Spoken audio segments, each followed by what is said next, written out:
অনুসন্ধানের শুরুটা মূলত 2019 সালের একটি বিদ্যুৎ সংযোগ বিচ্ছিন্নের জরিমানা বিলকে কেন্দ্র করে।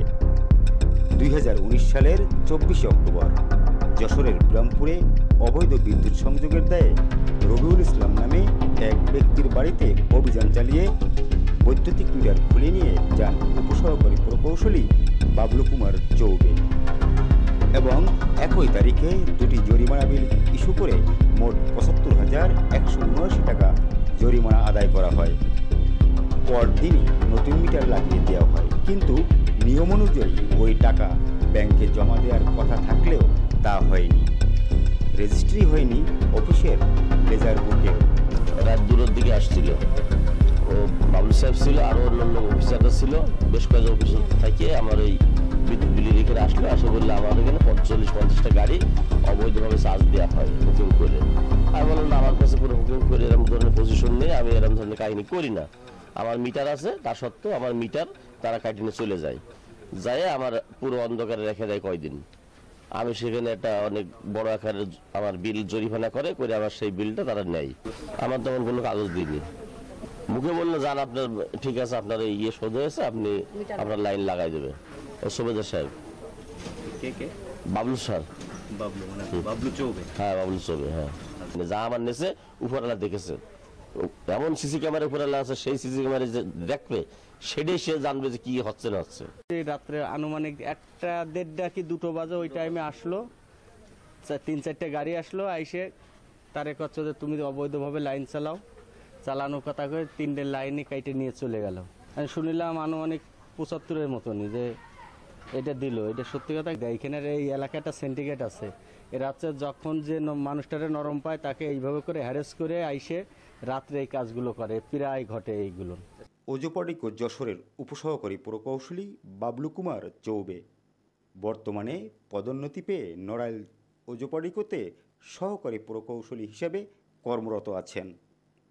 যশোরে টানা 22 বছর চাকুরির সুবাদে যশোর শহরের বেসপাড়ায় কিনেছেন জমি, গড়েছেন বহুতল বিশিষ্ট বাড়িও। কিন্তু চৌবের দাবি, বেসপাড়ায় টিনের ঝুপড়িঘর ছাড়া তার আর কিছুই নেই। সেই ঝুপড়িঘরের অনুসন্ধানে গিয়ে বেরিয়ে আসে শ্রী শ্রী রাধা মুরারি মোহন কুঞ্জ নামের এই বহুতল বাড়িটি। ব্যাপার হচ্ছে এই গ্রাহকটা আমরা অনেক সময় নেস্টেড ড্রাইভের মাধ্যমেও মনে করেন চুরি করি, আবার অনেক সময় নিজে অফিসিয়াল লোকজনকে মনে করেন সিস্টেম লেখানোর জন্য ইয়ে করি। আর এই খসড়াগুলো সাধারণত আমরাই করি, যেটা ডিসিশন দেয় এরা। আমার 10 জন মনে হয় কি দেখি জরিমানা করে দিয়েছিলাম, এ বিষয়ে আমার কোনো সংক্ষিপ্ততা নেই।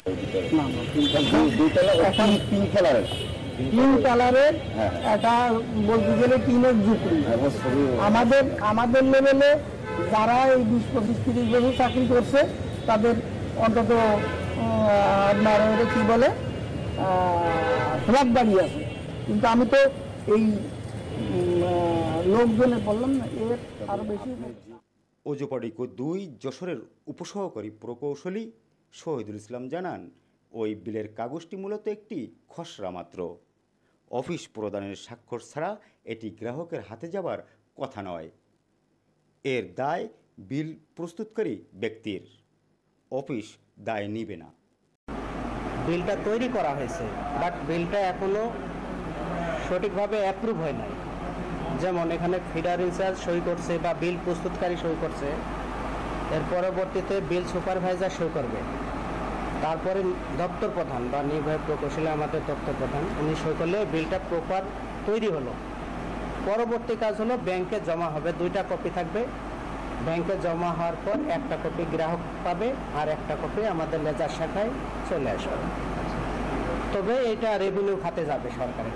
এখন এই বিলটা শুধুমাত্র একটা বিল ফরম্যাট শুধু তৈরি করা হয়েছে, এইটা সরকারের খাতে যাওয়ার কোনো প্রমাণ নেই, কোনো এই দায় অফিস নেবে না, কারণ এইসব পেপার টাকা তার অফিসে নেই। এটা যদি কেউ নিয়ে থাকে সেটি তার ব্যক্তি, এখানে অফিসের কোনো দায় নেই।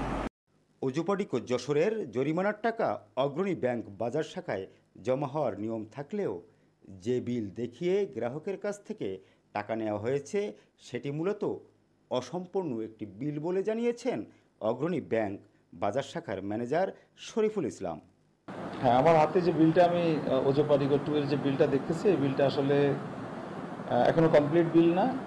এই বিলটা জমা নেওয়ার জন্য বিলে অ্যাকাউন্ট নাম্বার এবং সিগনেচার থাকতে হয় এবং শাখার নাম উল্লেখ থাকতে, সেটা কিন্তু এই বিলে নাই। সুতরাং এটা ইনকমপ্লিট বিল আমার কাছে মনে হচ্ছে। তত্ত্বাবধায়ক প্রকৌশলী অমূল্য কুমার সরকার ক্যামেরায় কথা বলতে চাননি, তবে তিনি আশ্বাস দিয়েছেন প্রমাণ পেলেই আইনগত ব্যবস্থা নেওয়া হবে।